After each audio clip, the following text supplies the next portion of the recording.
Today I'm making melt in your mouth pork carnitas. I am Grammy and welcome to my kitchen. For this recipe, you're going to start with about an 8-pound boneless pork shoulder. And you are going to rinse your pork and pat it down dry with a paper towel. And then you're going to create a dry rub using 2½ teaspoons of salt, 1 teaspoon of black pepper, 1 tablespoon of dried oregano, 2 tablespoons of chili powder, and 2 teaspoons of ground cumin. And then with dry hands, you're going to rub in this dry rub into the pork.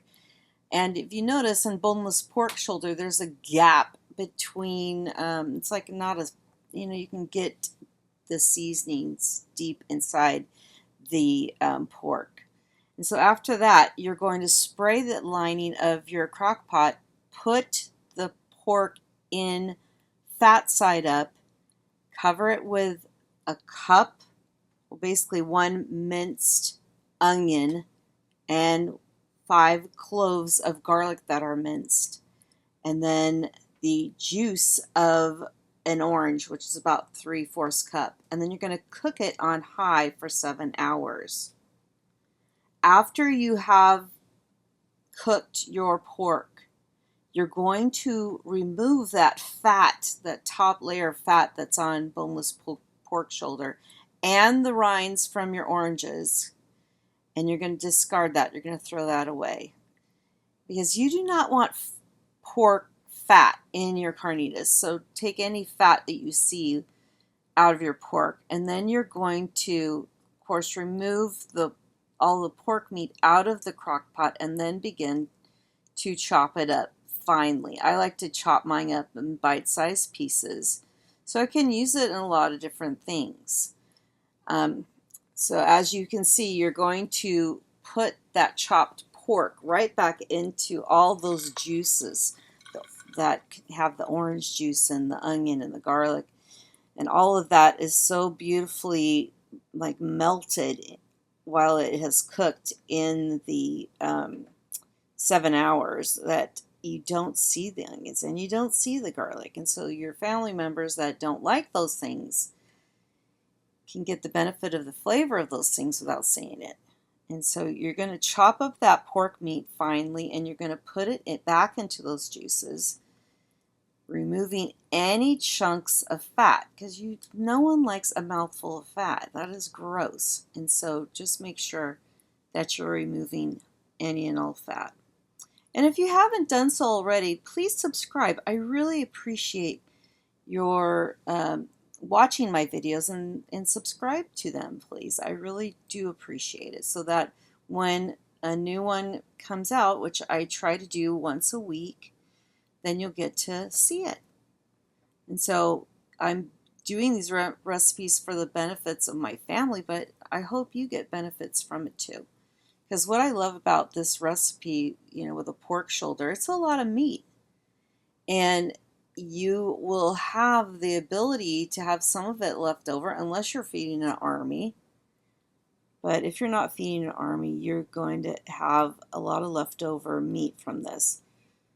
All right, so as you can see, I am almost completely done with chopping up my pork. I know I have my video sped up for your benefit, but it really doesn't take that long to do this. It really doesn't. It's so simple because you're putting everything in the crock pot, letting the crock pot do this cooking, and then you're just chopping it up after it's done. And so once you have all that meat chopped, you're going to put it in there and you're going to stir it so that you have the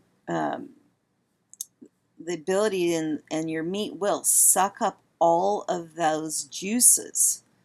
And it's those juices that you need to have to help you with creating those yummy melt in your mouth carnitas.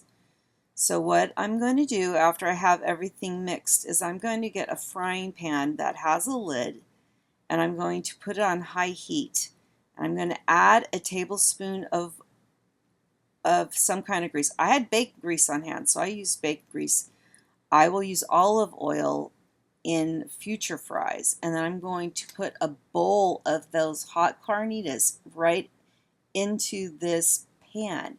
And I'm going to fry them until I see the browning on the edges. And then I'm going to use my spatula to turn that meat over and allow the other side to caramelize, because basically that's what you're doing. You're allowing those juices that you have cooked your meat to caramelize and those flavors just to condense and adhere to the meat. Now, sometimes at this stage I will add a little taco seasoning if I need a little extra flavor. But basically you're done, and then you can have your favorite tester test your carnitas. Well, here we go. This is Grammy's pork carnitas.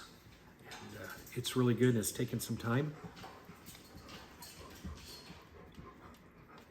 Look at that. Wow. Oh. That pork is really good. Easy, fun, tastes good. Leftovers. This is a great job. Great job, Grammy. And don't forget to subscribe. All right, so after you have fed your family and you allow the pork to cool slightly, then you get to bag up the leftovers for future carnitas. So I do that by scooping about 3 heaping spoonfuls into freezer Ziploc bags, and I flatten them. I do this so that when I want to use this in the future, I just take one of these discs of meat out of the freezer and pop it into a hot frying pan with a lid, and repeat the process of waiting for it to brown and then flipping and browning the other side. And then I use it in all kinds of things: enchiladas, tostadas, tacos, you name it, I use it for it, and it's delicious. So I hope you enjoy this, and like Papa says, don't forget to subscribe.